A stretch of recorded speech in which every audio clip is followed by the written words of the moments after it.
So, the idea of gatekeeping, and what I essentially think about it. Well, you know, I've been hearing about the idea of how gatekeeping is a bad thing and how it's essentially makes it so inaccessible for people to place in the trials board. And to an extent, I can understand the people's gripes on why it's so hard. However, I can't help but wonder whether or not the people who are complaining about this have the right mindset in regards to competition in the competitive field. You see, the setting for competition should elicit a way where people kind of just feel like they need to perform better than everyone else. And that includes the gatekeepers. To essentially cultivate that sense of idea would mean that there could be more competition, people more apt to put in the work and effort to push for such an amazing time and beat the people who they want to beat.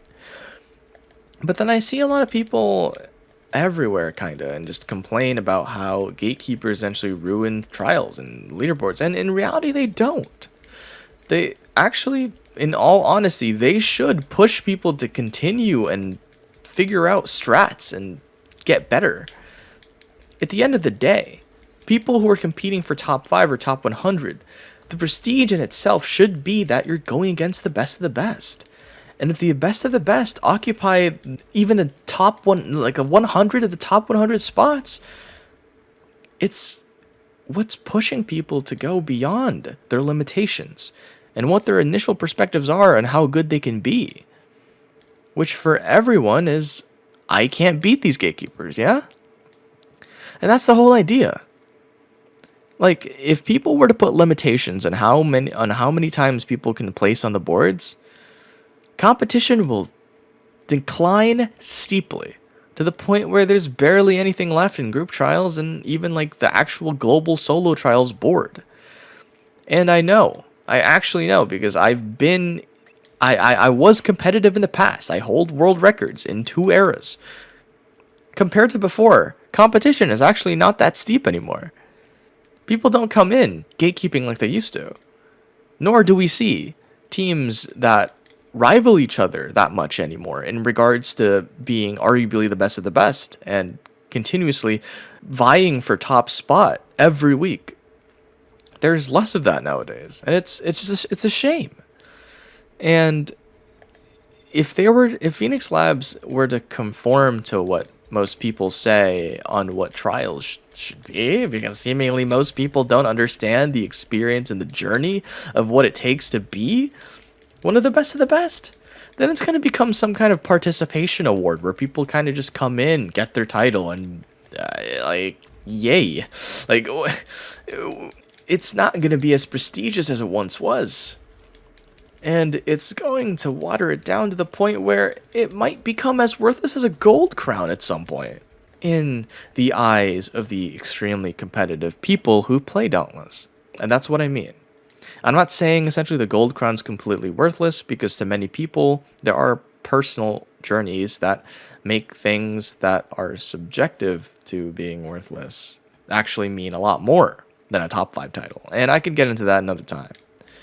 But at the end of the day, yeah, people need to understand that the top 5 as well as the top 100, well, not the top 100 anymore, top 5, you're competing against some of the best players in the world.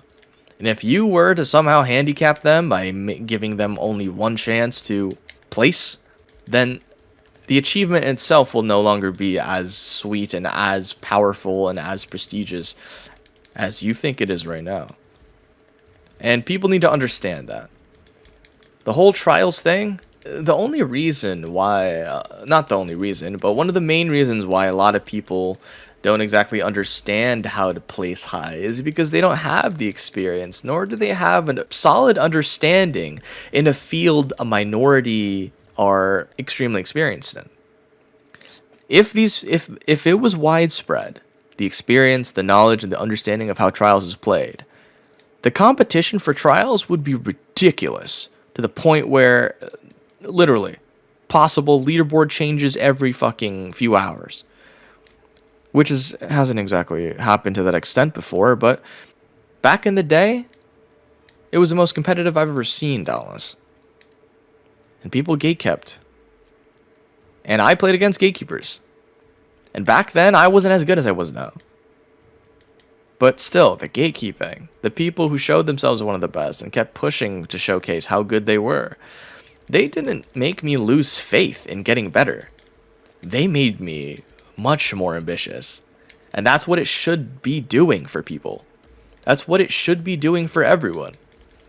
It should be pushing people to become better, not become worse or give up. But it's funny. It's really funny. Because the people who tend to give up and just blame it on the game or blame it on how leaderboards essentially just not, or trials essentially just not well designed in regards to positions, they tend to be the people who don't exactly understand what it means to grind and push for such a feat. They don't understand what it means to work this hard. And it's like, you can't always listen to those people.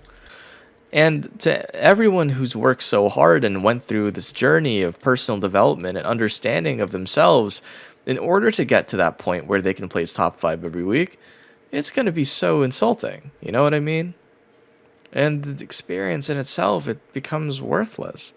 Because at the end of the day, it's just like, it just becomes much easier if you were to put limitations on people.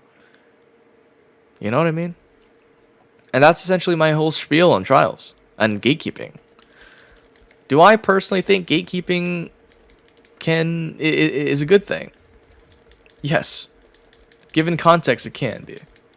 And it usually is. Even if they take all 100 of the spots, it should push people who are right for the trial scene to be better. And that's it. That's honestly it. At the end of the day, it should push people to become much better than what they initially were. And that's what it's all about. It's not about just making it more accessible for people to get so everyone can become a top 5er. It's just impractical and just illogical and from a competitive standpoint. It makes everything kind of just not worth anyone's time anymore. It's kind of what happened to the Gold Crown when it's, instead of being top 100, it becomes top 700 because of the different weapon specific boards.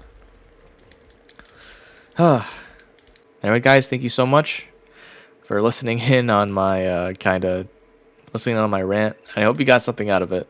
But once again, guys, take care and have an amazing day. Peace out.